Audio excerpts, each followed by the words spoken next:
Okay, so now we are covering part one of chapter three, another one of our kind of long chapters. But chapter three is talking about owning, managing, and supervising a real estate office. All three of those together are going to keep you pretty busy, okay? Let's just kind of dive into a couple of things. On page 66 is telling you, yes, you are going to have some upfront costs that you will be dealing with. Here again, some of these costs, as you can see, probably will not pertain to you depending on like if you're doing an office at home or if you're going to be leasing an office. Some of them you may have, but the cost would be very minimum. So you can you'll be able to determine that. But just looking at some of the costs you have, for example, you have attorney fees, accountant fees. They have office setup and occupancy fees. Here again, that depends on where you're going to have the office. You can have office equipment and furniture fees. I think that's one of those that you will have regardless of whether you're having the office done leasing or if you're actually going to be doing it at home. You will still need some equipment there. Internet technology. 99.9% of us all have internet, even at home or whether it be, on your phone or something. So that's one of those fees, yes, you will need, but it probably won't be that much. On page 67, signs and lockbox. You do want to get yourself at least one good sign starting out because you're going to have some listings. And you want to make sure that you have the sign. You don't want to get the listing and then have to wait to create a sign. So that's a good one to have, as well as the lockbox itself. Board of Realtors and Multiple Listing Services. Basically, you're going to decide if you're going to be on the board or not. You'll check out the prices with them on there. Office supplies, forms, promotional materials, initial promotional advertising costs. So all of those things are some of the things that you will be looking at starting at your office. And literally it's telling you here just to kind of make sure that you have sufficient capital to start yourself off. Your business plan on page 67 down to the bottom. This business plan is really a good thing as well to have because the business plan is going to take you from where you're starting, which with you is probably with that real estate broker's license, and then where you want the business to go. You may decide, okay, for year one, I only want to have this amount of agents. I don't want to do leasing. I want to keep my expenses here, but the bottom line over 5 years, I'm looking at being here. So the steps that they have here, the different information subjects that they're saying you want to have in order to fulfill your business plan, they're very good things that will help you, very good subjects that will help you get the business to where it needs to go. The other thing about it, don't freak out when you're doing this business plan and there's certain questions here that they're asking you to kind of like fill in the blank, and you may be going, I don't know what to fill into the blank. That's okay. Chill out. You'll be okay with that. Because what will happen is some of this information, as you go through different chapters, they have different things to kind of teach you what you should be looking for to put in that particular blank, okay? Real quick, some of the things they're looking at, why, for example, on page 68, why are you in business? I literally even ask agents sometimes who's getting their real estate broker's license, why do you want that broker's license? You spend a lot of time and money in getting that license. There should be a really structured reason why you want that license. They're kind of asking you, why do you want the real estate business, okay? So that's a good one. Another one, to whom will you be selling? What will you be selling? What are the opportunities? What are the challenges? That's another thing that you'll see in this book. They actually go over some of the different challenges that you will have as managing and owning a real estate business. What will help overcome the hurdles? What do you expect to happen in financial terms? How will you obtain the necessary funding? Who will help you accomplish your mission?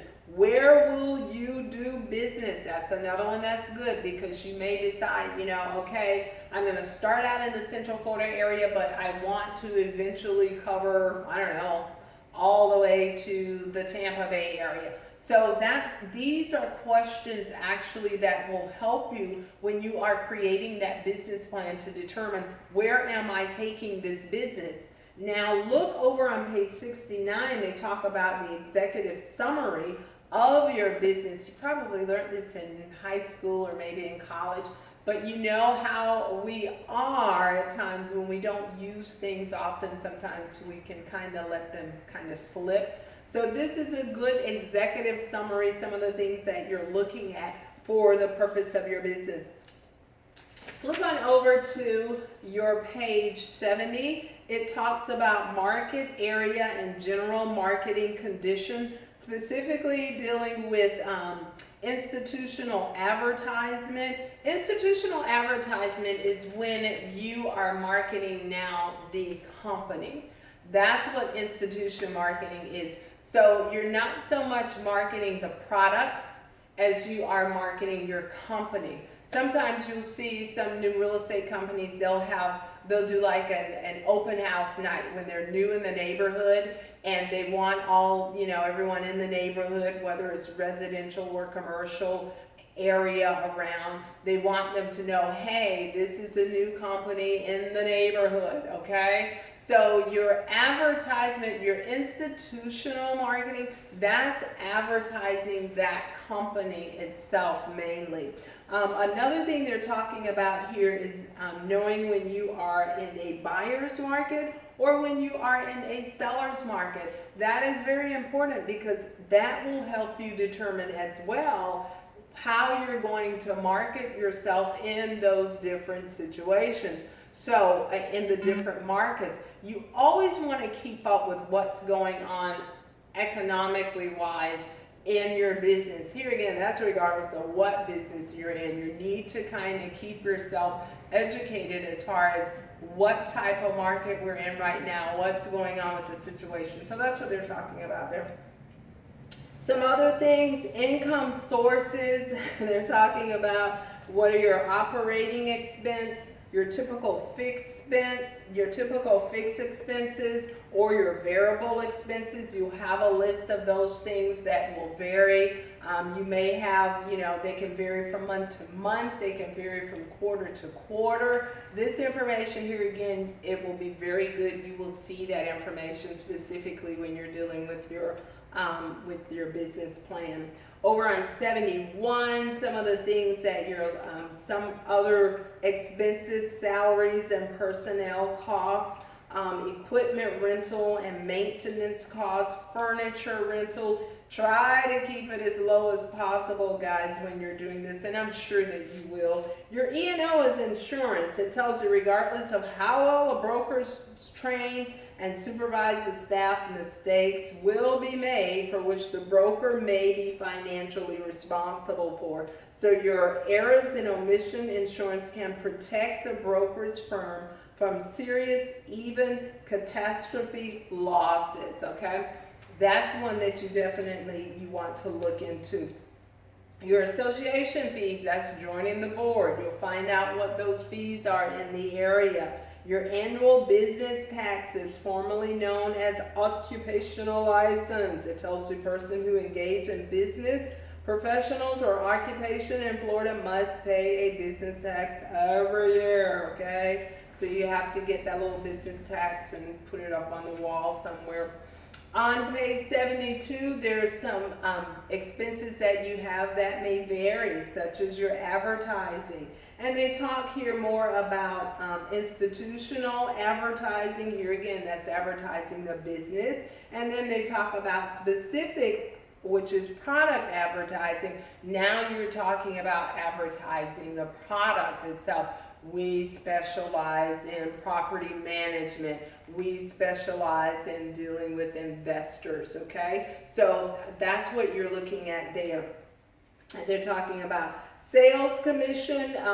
Those are commission. You'll determine, how you want to structure that in your real estate company. you know, how you want the commissions paid out, your MLS fees, telephones, utility bills, office supplies, printing technologies, and there's different ways that you can do that. I mean, you have some real estate companies, there's a fee that they may charge some of the agents for some of these things. Sometimes some of the real estate companies, depending on what the commission split is, that may be included within that split to the brokerage. So those are some things they're looking at. Over on page 73, franchise versus independent firm. If you are thinking about or even planning on doing a franchise, this is very good because it gives you some advantages of franchising versus the advantages of being independent broker. For example, everybody knows one of the main advantages that you probably have with franchising is name recognition. If you end up franchising with one of the big guys, a lot of times, you know, the name is already there. Don't let that scare you guys, because just like the big guys had to work and get the name up, you can do that as well. And I'm not trying to take anything away from the larger real estate companies, but just to let you know, they had to work at it, you can work at it as well. But that is one of the benefits. The book also talks about training. A lot of times some of the larger real estate companies, they have the in-house training. That's really good as well. If you decide that you want to do that, you can have that as well. But those are some of the advantages that you're looking at. And some of the advantages for being independent, first of all, definitely the cost. Your overhead cost is usually much lower if you are going to be independent on that. It gives you more freedom to kind of, you know, critique your business in the way that you want to. You may decide that you only want to do certain areas of sales, okay? So you can actually do that being independent. On page 74, tax consideration, decide whether or not you're going to have the cash accounting basis or the accrual basis. Cash accounting is exactly what it's stating. So at the end of the day, you are accounting for what you have, basically using cash on hand. Your accrual, you're actually using the accounting going by the contracts, or let's just say the executed contracts that you have on hand. So if you have an executed contract January the 1, if you are using accrual basis, then you may actually in the accounting part of the business say, okay, well, we have this amount of commission on the books or coming into the books as of right now. But if it's cash, that commission is not going to be accounted for until you get the cash actually in hand, okay? Those are some of the things that you're looking at. Let's take a quick break and we'll go over the second part of 3.